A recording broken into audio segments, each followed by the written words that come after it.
can dream the rest away. It's just a little touch of fate, it'll be okay. It sure takes its precious time, but it's got rights and so have I. You're right guys, what's going on? It is Lurkio HD here and welcome to my second episode of my Brighton career mode. We're going to start this episode off by simming a game against Atletico Bilbao and we lose that 2-0, which isn't surprising at all. I was expecting to lose that. We do accept this off for Gordon Gear because we're not going to get that much, or Greer, we're not going to get that much more than that for him. So he's off to Blackburn Rovers, I believe it was. Here you can see that we're going in for Jason Steele. We do get the offer accepted, so we're going to put him into the club along with Yassine Benzia, two key players that hopefully are going to make this Brighton career mode much fun and much a stronger squad. I was surprised about this score. We do win 2-0 away to Swansea in this simulated game. I couldn't believe it. 2-0. Morgan and Ola getting the goal. I don't know if that's how you say his name, but he's a big tall fella up front.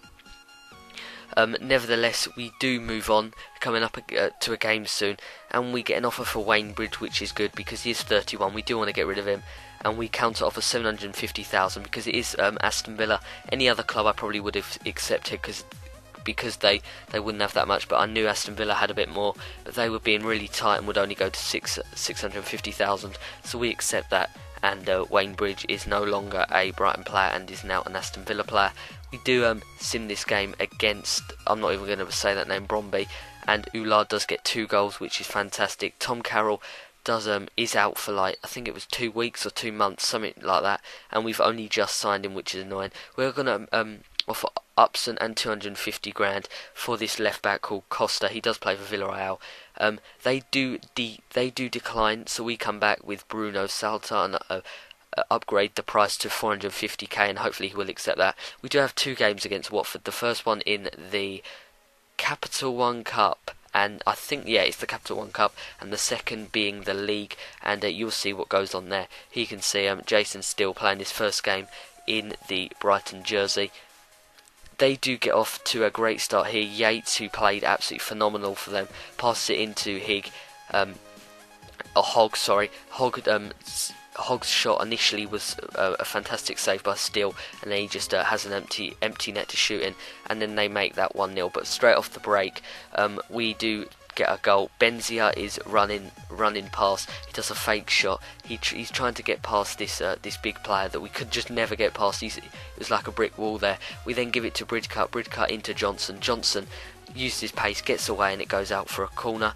And from this corner, we do get a goal, as you can see any second now. Ular heads it, fantastic header into the back of the net, and he's got the power header trait, which is fantastic. He's a great striker to have on the team. He's a very different player to my normal one. I am in fact trying to actually get rid of Ular because he goes for about 2.1 mil, and 2.1 mil is just going to make a huge difference to Brighton, and we can actually buy some better players with him. But unfortunately, he has just joined, so unfortunately we are going to have to keep on to him. As you can see in the gameplay, we do actually have penalties against Watford. I've just sped this up because to watch them would be absolutely boring, but as you can see, we are winning 1-0. It then goes 1-0, them obviously scoring another penalty. Buckley's going to put that right. Keeper has no chance to make that 2-1. Then Deeney has a penalty straight down the middle to make that 2-2. Johnson steps up, puts that into the bottom left-hand corner. Great penalty there to make that 3-2 to us. Yeats, who got man of the match, misses the penalty, still pulling off a great save. Loire puts it straight down the middle to give us that comfortable one penalty up. Then if he misses, we win. Watford do score, and then we have the penalty to win. Morgan puts it into the back of the net. Great goal there. Morgan, obviously being a loney striker, he had a lot of pressure to take that penalty. So I'm glad he came off with it. They did have more possession, but we did have far more shots. So we're going to go in for some centre backs. Here you can see 82 acceleration, with the other one having 92 acceleration, which is absolutely phenomenal for 2 centre backs. So we're definitely going to try and get our hands on at least one of those centre backs. The other being the Celtic centre back Ivanovic, I think that's how you say it, and he looks like another decent player. We do have a game again against Watford in the league at home, and this is quite a disappointing result considering I had played them before, so I knew what I was expecting.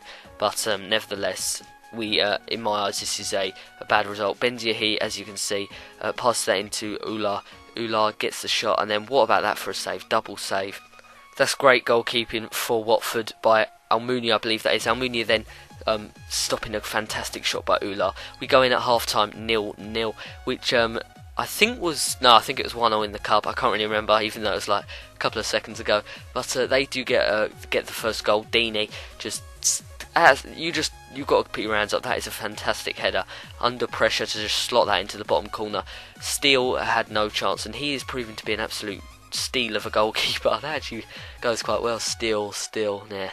Anyway, we do draw the game. We do lose the game 1-0 to Watford, which is annoying. Them having more possession, and just overall it was really annoying. But here you can see we're going for this centre back called Sal Cease. He's 23 years of age, 72 overall centre back. We're going to offer 900k for him. And that is it, guys. If you did enjoy it, then please leave a like, comment, and subscribe, and I'll catch you guys in the next one.